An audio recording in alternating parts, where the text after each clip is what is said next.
How can a tiny, almost unnoticeable decision you make today completely change where you land in 5 years? It's a powerful thought, isn't it? It really is. Imagine a massive airplane flying across a continent. Okay. If that pilot adjusts the flight path by only 3 degrees, just this tiny, almost invisible adjustment. You wouldn't even feel it on the plane. Exactly.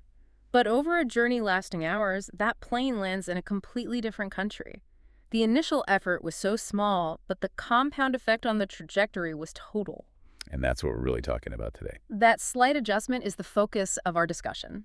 Welcome to Book Bites, a podcast where we discuss a new book every week to help you gain valuable knowledge quickly. We're so glad you're here with us. This is episode 5, and today we are opening the fantastic and profoundly practical book, Atomic Habits by James Clear. And this book offers, far more than simple advice. It's not just a list of tips. Not at all. It provides a comprehensive, systematic framework for intentionally designing your life. The focus isn't on trying to manufacture these fleeting bursts of motivation. Or relying on huge one-time resolutions. Precisely. It's about building sustainable, microscopic systems. These are the atomic habits. We're going to explore exactly how these small daily routines accumulate into profound, life-altering results. And before we jump in, we really want to ensure you get the maximum value from this discussion. That's right. To test your understanding of the powerful concepts we discuss, and to give you a chance to practice recalling them, just remember that an online worksheet is available for this episode. You can find it in the description box below. It's a great tool to review and solidify what you learn. It really helps make the ideas stick. Our mission today is clear. We're going to unpack the almost magical mathematics of incremental growth. The 1% rule. Yes. And the neurological loop that drives all human behavior, and the 4 powerful, actionable laws you can use to design better habits immediately. So where do we begin? Let's start with the fundamental principle that underlies all of this work. Why systems always triumph over goals. To truly grasp the power of atomic habits, we have to begin with the author's core idea. Okay. It's this. Your life right now is shaped not by those few monumental, isolated decisions. The big moments. Exactly. It's shaped by the quiet, repeated patterns of your daily existence. Things we do on autopilot. Yes, the author calls these patterns the invisible architecture of habits. They are the unseen forces that dictate your trajectory in everything from your physical health and your financial situation to, your knowledge base and the nature of your character. That's a challenging concept for many, I think. It really is, because our minds are wired to seek dramatic, instantaneous change. We believe big change requires a big event. A huge resolution, a major lifestyle overhaul. Right. But in reality, true, durable transformation happens beneath the surface for a very, very long time before we see the visible outcomes. And that idea, that the most important change is often invisible, is captured perfectly in the analogy of the ice cube. It helps us understand that frustration we often feel. It's the perfect way to visualize it. Imagine an ice cube sitting in a room where the temperature is, say, 25 degrees Fahrenheit. Okay, so it's frozen solid. Solid. And the temperature rises 1 degree at a time. 26, 27, 28 degrees. You're watching the ice cube, and you see absolutely no visible change. Nothing. It's still just a block of ice. It remains stubbornly solid. Then the temperature climbs to 33 degrees Fahrenheit, and suddenly, almost like magic, the ice begins to melt rapidly. A breakthrough moment. But here's the point. Yeah. That breakthrough, that moment of melting, it wasn't caused solely by that final 33-degree spike. No, it was all the work that came before. It was the result of all the incremental increases that preceded it, each of which at the time seemed to have no effect at all. This illustrates what he calls the paradox of imperceptible change. We quit when we're at 31 degrees. Exactly. We quit right before the transformation is about to manifest because the effort feels wasted. We get discouraged because we mistakenly expect progress to be linear. We think if we put in 1 unit of effort, we should immediately get 1 unit of result back. And it's a very human expectation. It is. But as the book emphasizes, real, meaningful growth is exponential. It compounds upon itself. Think of it in terms of compounding. The first few small contributions you make seem so insignificant. The growth curve is almost flat for a long time. You barely see a difference. But as those small deposits accumulate, and then they start to build upon themselves, the growth curve turns sharply upward over time. That sharp upturn, which feels so sudden when it finally arrives. It's not sudden at all. It's simply the final, visible manifestation of years of consistent compounding work that was happening all along. Okay, let's unpack this a bit more. If that is the math, what is the daily action required? We need a daily metric to focus on, and that brings us to the famous 1% rule. The 1% rule is really the mathematical foundation of atomic habits. It's so simple, but so powerful. It is. It states that if you can find a way to get just 1% better each day at a particular skill or behavior, the compound growth over a year is staggering. It's hard to even wrap your head around it. After 365 days of these tiny atomic improvements, you will be nearly 37 times better than when you started. 37 times better. That is an enormous multiplier that seems almost unbelievable, which just speaks to the hidden power of consistency. It really does. But conversely, the math is equally ruthless in reverse. That's the scary part. It is. If you allow yourself to get just 1% worse each day for a year, a tiny dismissible lapse, your skill or knowledge declines to near zero. And the impact of a small error or a marginal gain is negligible today. If you skip a 20-minute study session, you feel nothing. Right, your day is largely the same. But over months and years, these small daily decisions determine the massive difference between success and failure, knowledge and ignorance. We see this in everyday life, don't we? All the time. Reading just 10 pages a day might feel like nothing, but that consistency adds up to over 15 substantial books in a year. That's a huge amount of knowledge. On the negative side, scrolling through distractions for 30 minutes a day feels harmless, but it wastes over 180 hours in a year. Time that could have been used to build valuable skills. Exactly. The lesson here is that the mathematics demand we prioritize consistency above all else. And this leads to a really critical shift in perspective. Your outcomes in life, your physique, your academic achievements, your financial well-being, are merely a lagging measure of your habits. So they're the result, not the process itself. Precisely. They are the history of your actions. So if your fitness level is low, that's just the lagging measure of your eating and exercise habits over time. Exactly. People often try to change the outcome directly, the number on the scale, for example. But the thing that needs to change are the tiny habits that precede those outcomes. Focusing on the outcome is like constantly examining the thermometer instead of adjusting the heat source. That's a great way to put it. You're focused on the symptom, not the system. This sounds simple in theory, but it brings us face to face with the biggest emotional hurdle in this whole process: surviving the valley of disappointment. This is the part of the journey where your effort feels entirely disconnected from the result. This is what the book calls the plateau of latent potential. It is that frustrating, often months-long period where you put in tremendous consistent effort. Exercising diligently, studying a complex language. And you see no visible payoff. This is precisely where the majority of people quit. Because it feels pointless. They interpret the lack of immediate results as proof that their efforts aren't working or that they themselves are incapable. But that's not what's happening. The book reminds us this is not a sign of personal failure. It is a necessary accumulation phase. Your efforts are building the foundation. It's just like the heat rising incrementally around that ice cube. Yeah. You just haven't hit the melting point yet. And the most famous natural analogy for this is the bamboo tree. A beautiful example. It spends its first 5 years growing a massive, intricate root system underground. With no visible growth above the surface. None. You water it, you nurture it, and nothing seems to happen for 5 years. Then, in a single season, it shoots up 80 feet. Wow. The explosive visible growth was always coming, but is preceded by a long period of patient, invisible, foundational development. You have to trust the process and focus intently on the trajectory, not the temporary metrics. And trusting that long, invisible process requires shifting our focus entirely away from outcomes, which brings us to the distinction between goals and systems. This is a core idea in the book. The book argues that goals are necessary for direction, but systems are what are essential for progress. Goals are about the outcome, the desired destination. A goal is to finish a project or to memorize a certain chapter. The finish line. Right. Systems, on the other hand, are about the process, the journey itself. The system is the daily habit of focused work for 30 minutes, regardless of how overwhelming the final project seems. But let me challenge that a little. How do we motivate ourselves to even start a system without a big, enticing goal like finish my master's thesis or learn a new trade? Doesn't the big goal provide the initial spark? That's a really valid point, and the book doesn't say goals are useless. They certainly provide direction and initial enthusiasm. Okay. However, the book points out three significant problems when we over-rely on goals. First, winners and losers often share the exact same goals. It's true. Every serious student wants the highest grade. It's the daily system of study, review, and practice that differentiates them, not the goal itself. Okay, so that's the first problem. Second, achieving a goal is only a temporary change. If your goal is to clean your room, once you achieve it, the cleaning stops. And then it gets messy again. Exactly.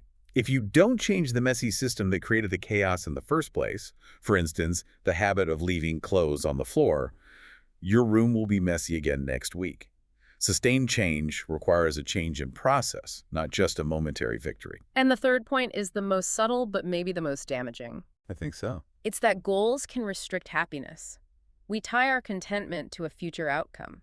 We think, I'll finally be happy when I reach this promotion or when I finish this course. We're constantly deferring our own satisfaction. Yes.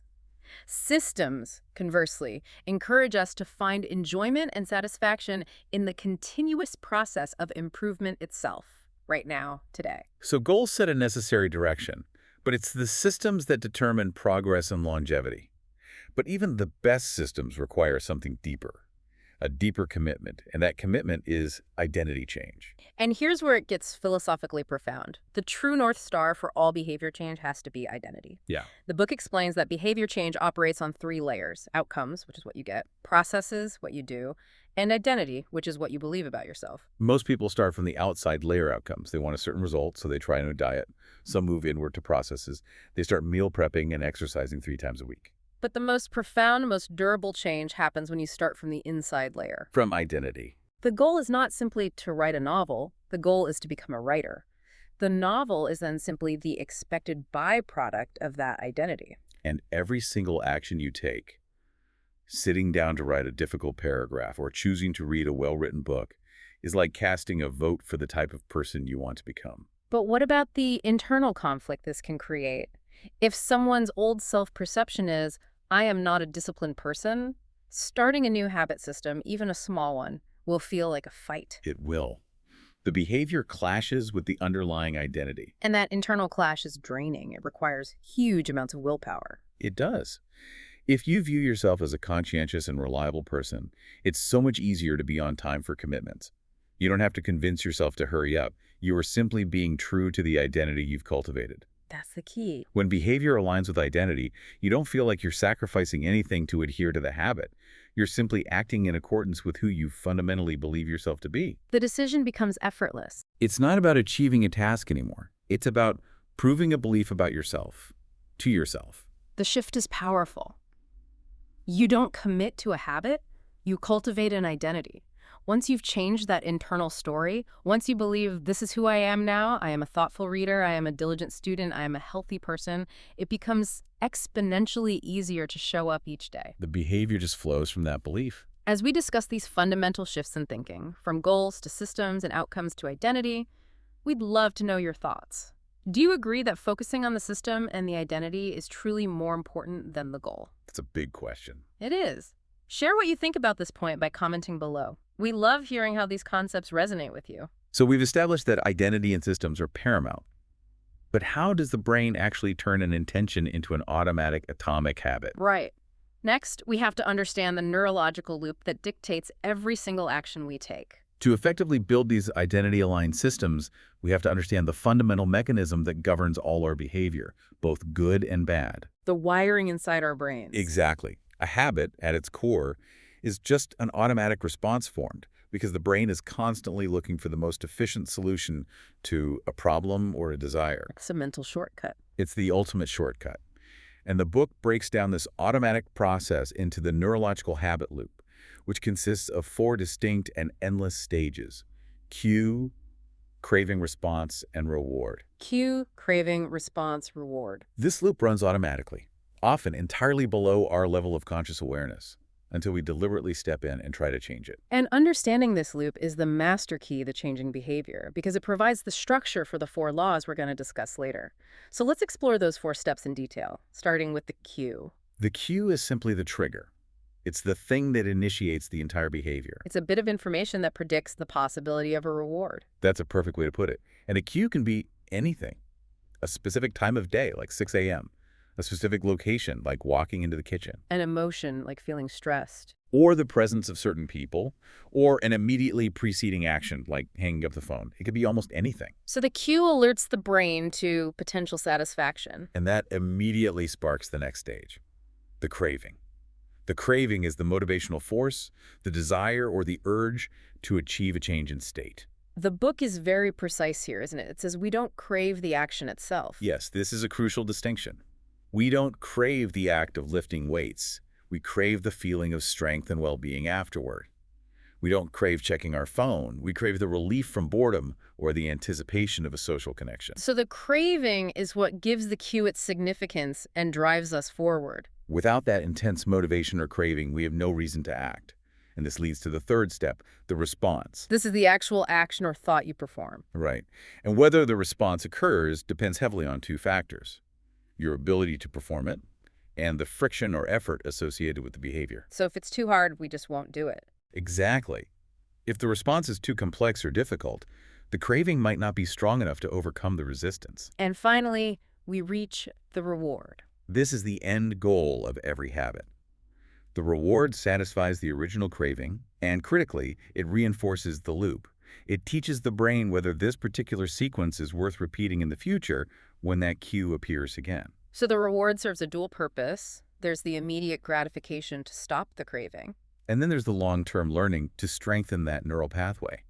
If the reward satisfies you, the connection between the cue and the response gets stronger, making the habit more likely to become automatic or atomic. What's so fascinating here is how the brain automates this entire process. It's an incredible feat of efficiency. Initially, when we learn any new, complex task like learning to type on a keyboard or speak a foreign language, we use the conscious mind, specifically the prefrontal cortex. That requires focus, deliberation, and a lot of effort. Every decision is manual. Think about the difficult process of learning to drive a car with a manual transmission for the first time. Oh, I remember that. Every action clutch, gas, shift requires intense, conscious focus. You're slow, jerky, and your mind is completely occupied. That's the prefrontal cortex working overtime. Precisely. But with enough repetition, the brain, which is always seeking radical efficiency, transfers this mental sequence to the basal ganglia. A deeper, older brain structure. It's the brain's automatic pilot system. Once a behavior is transferred there, it becomes effortless. You perform the action without thinking about it, freeing up your conscious thought for new, unrelated problems. I drive a manual car now, and I never consciously think about the clutch or shifting. It just happens. That's the basal ganglia taking over. It is. And here's the crucial point for habit change.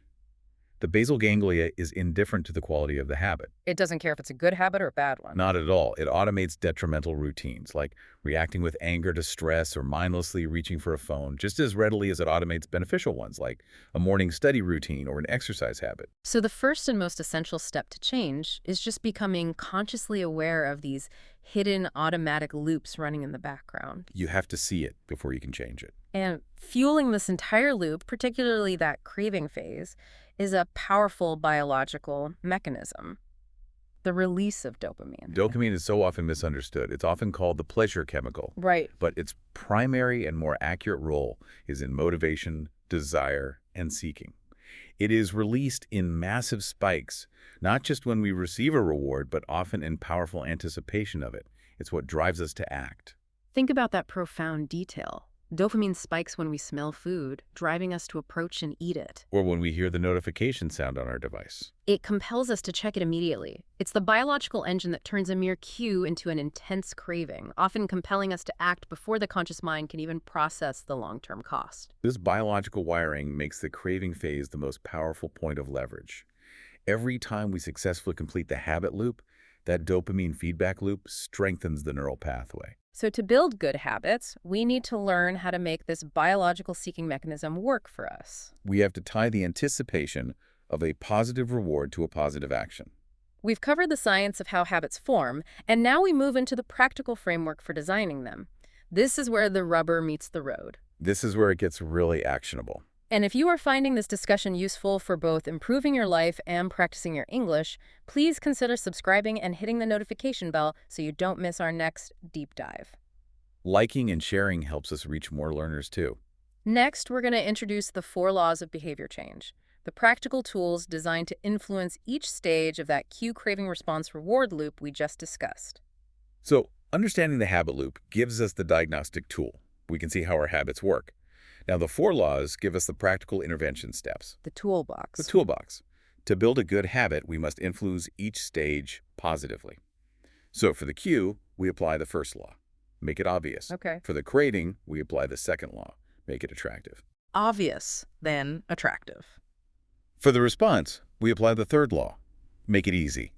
And for the reward, the 4th law is make it satisfying. Let's start with Law 1, make it obvious. Since so many of our habits are triggered by cues we aren't even consciously aware of, the very first step has to be awareness. You can't fix what you can't see. Exactly. This begins with an essential tool called a habit scorecard. The task is simple, but it does require some honesty. You write down every single daily behavior you perform from the moment you wake up until you go to bed. That sounds exhausting. Why is writing down everything, even neutral things like put on slippers or open the refrigerator, so important? Because it forces you to shine a conscious light on behaviors that are typically automatic. Once they're written down, you categorize each habit. Positive, plus negative, or neutral. So you're taking stock. You are, and this simple act forces you to confront the unconscious, automatic behaviors that are driving your current trajectory. Many people are shocked to see how many of their daily actions are actively voting against their desired identity. Once we have that awareness, we need a way to set up new cues intentionally. Vague intentions, the book says, always fail. They do. This is where we use an implementation intention. What's that? Well, vagueness saying, I will start exercising more, is the enemy of habit formation. We have to become specific. Clarity is essential, and it removes the need for mental debate in the moment. So you need a plan? A very specific plan. The required formula is, I will behavior at time and location. For example, I will read my religious text for 10 minutes daily at 8 p.m. in the quiet armchair in the living room. That anchors the habit to a specific time and place. It makes the cue unmistakable. It does. And an even more elegant strategy is habit stacking. This one is brilliant. It is. You anchor a new habit to an existing one that is already automatic in your life. Yeah. The existing habit becomes a reliable built-in cue for the new action. The formula for that is simple too. After current habit, I will new habit. Yes. I love that because the consistency of the existing habit automatically pulls the new desired habit into your routine. It leverages existing mental momentum. But the most powerful application of Law 1, I think, involves environment design. Oh, this is huge. We have to constantly remind ourselves that we are profoundly influenced by our environment, far more than we are by our willpower. So we have to engineer our surroundings to make the cues for good habits visible and obvious. And the cues for bad habits invisible. Absolutely. If you want to encourage the habit of drinking more water, you fill a large jug of water and place it visibly on your desk every morning. The visual cue is a constant, subtle nudge toward the desired behavior. If you want to practice a specific craft or skill, you set up the materials, the tools, the notebook, the canvas in the middle of the room so you have to interact with them multiple times a day. And conversely, to curb a negative habit, we need to make the cue invisible, or at the very least difficult to access. If you tend to spend too much time on a specific streaming service, you don't just log out. No, you unplug the device, put the power cord in a different room, and move the remote control to a high shelf. Every single action you take to hide the cue increases the friction of engaging in the bad habit. It really does. If a certain type of food leads to overeating, don't store it in the house. If that's not possible, store it in opaque containers on a high shelf in the back of a cabinet. You're forcing yourself to go through a mental checklist of steps just to access it. That little bit of friction is often enough. The book also details the mantra, one space, one use. This is about reinforcing context as a cue. Your desk is for focused work. Your armchair is for reading. Your bed is strictly for sleeping. When you associate specific environments with specific activities, you prevent context switching and mental bleed. If you try to work, eat, and check social media all from your bed, the bed becomes associated with rest, distraction, and work. It weakens your focus for all three. Maintaining separate, clean spaces helps make the cues for focused action instantly obvious. Okay, that covers making cues obvious. Now we transition to Law 2. Make it attractive, which focuses on influencing the craving stage. Since dopamine drives the anticipation of reward, we need to artificially inject that sense of attractive anticipation into our beneficial habits. And the key technique here is temptation bundling. Yes. This is linking an action you want to do with an action you need to do. This makes the necessary action inherently more appealing because you've paired it with something pleasurable. The formula guides us. After habit I need, I will habit I want. Right. So if I really enjoy listening to certain engaging audio lessons, but I need to do 45 minutes of monotonous filing for my job, A classic need-to-do task. I can create the rule. After I complete 15 minutes of filing, I can listen to my preferred audio lesson, but only while I continue filing. The attractive activity becomes the immediate reward that pulls you into the beneficial habit. Another incredibly powerful factor that dictates attractiveness is group influence. The book is very clear that we are social creatures. We tend to adopt habits that are praised and approved by our culture, community, or social group. So to make a habit attractive, you need to find or join a culture where your desired behavior is the normal behavior. Exactly. If you want to read more challenging literature, join a book club where reading and discussing deep topics is the expected, praised activity. If you want to exercise more consistently, joining a fitness group or finding a dedicated partner provides immediate social reinforcement and belonging. And that makes the habit infinitely more attractive than trying to do it in isolation. This highlights that our internal identity is often a reflection of the external identities we surround ourselves with. We adopt the habits of the people closest to us. And finally, under this law, we can actively use a technique the book calls reprogramming your brain. This is about reframing your mindset. It is. You consciously reframe your mindset to focus intently on the positive, long-term benefits, not just the temporary, immediate downsides of a habit. So instead of thinking, I have to wake up early for my studies, which frames the habit as an obligation, You shift the narrative to, I get to create a dedicated, quiet time to invest in my future knowledge and capabilities. or instead of, I have to endure a painful workout. Reframe it as, I am building strength and vitality that will allow me to serve my family and community better. This subtle shift from obligation to purpose and opportunity moves the focus from short-term pain to long-term identity enhancement. And that significantly increases the attractiveness of the action. We've covered the first two laws making, the cue obvious and the craving attractive. Now we need to discuss how to overcome the sheer effort required to act.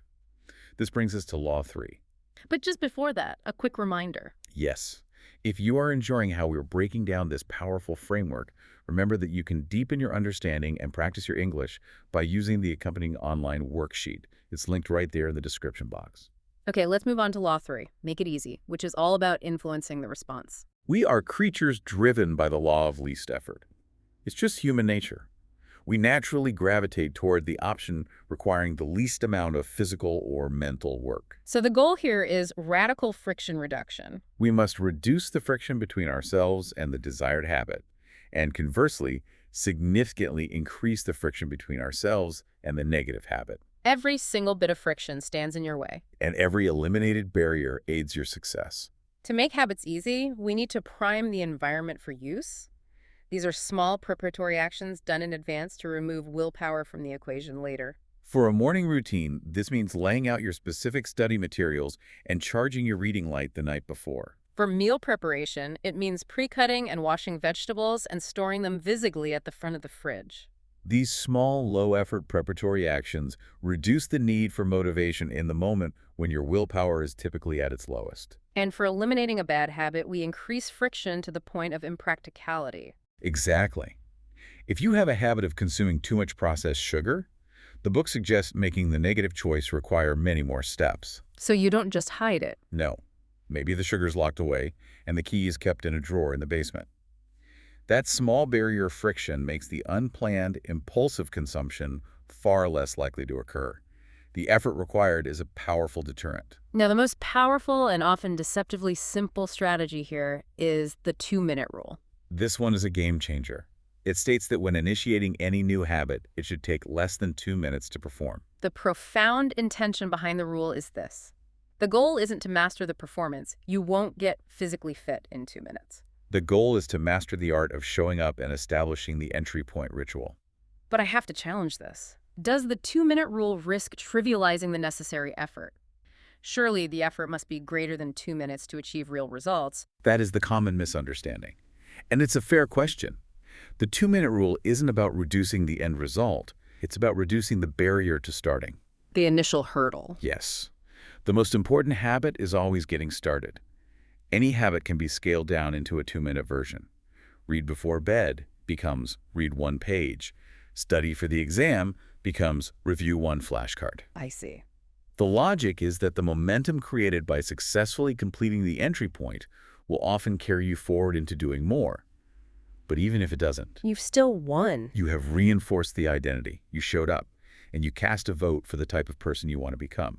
It standardizes the initiation ritual, allowing you to focus on just the entry point, not the daunting end goal. That makes so much sense. It separates the initial action from the desired outcome. The focus is purely on consistency and showing up every single time. The book recounts the story of a choreographer, Twyla Tharp. She realized her habit wasn't the 2 hours of intensive training in the studio. What was it then? The habit was putting on her workout clothes and hailing the cab to the studio. Once that entry point was mastered, the rest of the routine often fell into place because the initial friction was overcome. That leads perfectly into Law 4. Make it satisfying, which influences the reward. This is the ultimate tiebreaker, because what is immediately rewarded is repeated. And what is immediately punished is avoided. This is arguably the most important rule because it addresses the core challenge of habit formation, the mismatch between immediate and delayed returns. A huge mismatch. Good habits like saving or disciplined studying have delayed rewards. You get financial security or deep knowledge months or years from now. But bad habits like scrolling aimlessly or consuming excessive empty calories have immediate rewards. An instant distraction, a powerful dopamine hit, a good taste. Our primitive brains are wired to favor immediate satisfaction. So we must, therefore, attach immediate gratification to our good long-term habits. One of the best ways is through a visible, immediate metric: habit tracking. This is so simple. A simple visual measure, like a calendar on the wall where you mark an X for each day you complete the habit, provides instant satisfaction and visual proof of commitment. The psychological power of this is immense. When you mark that X, you get an immediate burst of satisfaction. It overrides the delayed nature of the ultimate reward. And that visual streak you create is called "Don't Break the Chain." The chain of X's becomes a powerful motivator in itself because you don't want to spoil the visual proof of your consistency. The act of tracking itself becomes a small, immediate win that reinforces the behavior and the identity of a consistent person. Another excellent method is using social pressure to create immediate consequences for inaction, particularly when addressing negative habits. Yes, this involves an accountability partner or contract. So you're making yourself accountable to someone else. A written or verbal pledge enforced by someone you respect, or perhaps an accountability group, creates an immediate social cost or pain for skipping the habit. We care deeply about the opinions of others. We do. And avoiding the immediate pain of losing face or disappointing a friend can powerfully outweigh the distant, abstract reward of skipping a commitment. This is about making the cost of your negative habit immediate and concrete, rather than delayed and abstract. For example, creating a rule that if you miss your scheduled study session, you have to donate a small sum to an organization you dislike. That immediate pain of that consequence ensures compliance far better than the abstract promise of future test scores. Law 4 really reminds us that sensory immediate feedback matters immensely. We've now established the system, the 4 laws, but habits don't live in a vacuum. We must now discuss how to maintain momentum, deal with the inevitable reality of life interruptions, and pursue true mastery. Exactly. Once a habit is established, sustaining motivation over the long term requires navigating a delicate balance. The book calls this the Goldilocks rule. Goldilocks rule. It dictates that human motivation is sustained when we work on tasks that are right on the edge of our current abilities. Not too hard, not too easy. Just right. They must be satisfyingly challenging. If a task is too easy, we rapidly become bored and consistency fades. If it's too hard, we quickly get overwhelmed and we quit. This requires constant self-assessment then. It does. As our competence grows, as the habit becomes easier to perform, the challenge must grow slightly to keep us in that optimal zone of engagement, which researchers call the flow state. So for a student who has mastered basic vocabulary in a new language, they must move on to challenging grammar or practicing complex sentence structure. The habit remains consistent, studying every day, but the performance standard inches upward. Mastery, then, is the relentless pursuit of continuous improvement. Always adjusting the challenge level to stay in that narrow Goldilocks zone. But inevitably, life happens. Setbacks are a guaranteed part of the journey. Illnesses, family emergencies, travel, unexpected events. They will interrupt your perfect routine. Setbacks are unavoidable, and they do not define you. The difference between those who achieve long-term success and those who fail is not perfection. It's the response to imperfection. Precisely. And this is where the crucial resilience-building rule comes in. Never miss twice. Never miss twice. If you miss one day, forgive yourself immediately. Accept the lapse as an anomaly, but ensure you get back on track the very next day. Missing once is a mistake. Missing twice is the dangerous start of a new, negative habit pattern. This rule inoculates you against the all-or-nothing mindset. It does. It builds resilience into your system by acknowledging human fallibility while ensuring that a single lapse doesn't derail your entire trajectory. On a bad day, doing even 5 minutes of study is better than doing none. The goal is to maintain the streak of identity alignment, even if the performance is scaled down to a 2-minute version. We must also acknowledge that habit building is not set it and forget it. To ensure the system remains optimized, we must commit to periodic reflection and review. So habit building is a continuous feedback loop. We have to act as the scientist of our own behavior. Exactly. We must conduct periodic reviews, perhaps weekly, monthly, or quarterly, to ensure our actions are still aligned with the desired identity we're trying to cultivate. And during this review time, what should we do? You critically examine your habit tracker and analyze the lapses. Why did I fail to show up last Tuesday? Was the cue not obvious enough? Was the response too difficult or too boring? And most importantly, you reassess alignment.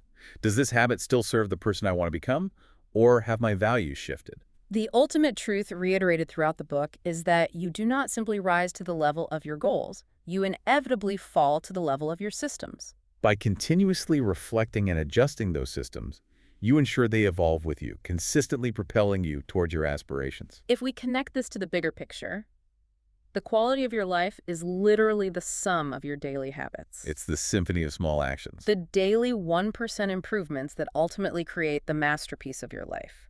The ultimate goal is just continuous, incremental improvement aligned with our deepest values and highest aspirations. As we prepare to conclude this discussion, we'd love to know your thoughts. Do you plan to implement the 2-minute rule, or maybe use temptation bundling? Let us know what you think about these practical tools by commenting below. So, to bring it all together, we've covered the transformative power of the compound effect and the essential 1% improvement rule. We emphasize that focusing on sustainable systems and a deep identity shift is more important than achieving fleeting goals. Then we explored the practical, actionable application of the 4 laws to engineer the habit loop. Make it obvious, make it attractive, make it easy, and make it satisfying. And finally, we just discussed the need for continuous adjustment with the Goldilocks rule and the foundational power of the never miss twice rule to maintain progress over the long haul. This raises an important question for you, the listener. If your future self, the person you are striving to become, could see the small, automatic choices you are making today, the environment you've designed, the entry points you've mastered, would they thank you profusely for the solid foundation you're building, or would they regret the current trajectory you've chosen? That's a powerful question to sit with. That choice, that next vote for your future self, begins now. Before you go, a quick reminder about the resources available to you. We're there to help. First, don't forget the online worksheet is waiting in the description box to help you practice and improve your English understanding of these concepts. It's a great way to make sure it all sinks in. Second, we encourage you to share your biggest aha moment from today's discussion, or which of the 4 laws you plan to apply first by commenting below. We really do love hearing your thoughts and suggestions. And finally, if you found this discussion useful and fun, please subscribe and hit the notification bell. Like and share this with your friends who are also looking to gain knowledge and improve their daily systems. Thank you so much for joining us for this in-depth exploration of atomic habits. We look forward to sharing another book with you soon on Book Bites.